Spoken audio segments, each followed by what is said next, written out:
Today, we're going to find equivalent fractions for 12 over 16. We'll start with simplifying, then we'll find equivalent fractions by using common denominators. First, let's simplify the fraction 12 over 16. We do this by finding the greatest common divisor, or GCD, of the numerator and the denominator. We can find that systematically by listing the factors. The greatest common divisor is the largest number that divides both 12 and 16 evenly. For 12, the factors are 1, 2, 3, 4, 6, and 12. For 16, the factors are 1, 2, 4, 8, and 16. So, the GCD is 4. We divide the numerator and the denominator by 4. Now, with a simplified form, we can find equivalent fractions for 12 over 16. Equivalent means they'll represent the same value, but have different numerators and denominators.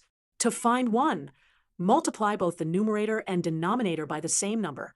For instance, multiplying by 2 gets 6 over 8, by 3 gives 9 over 12, and by 4 brings us back to 12 over 16. We have already shown that these are equivalent, reassuring us we haven't changed the underlying value of the fraction. These methods can be applied universally to find equivalent fractions.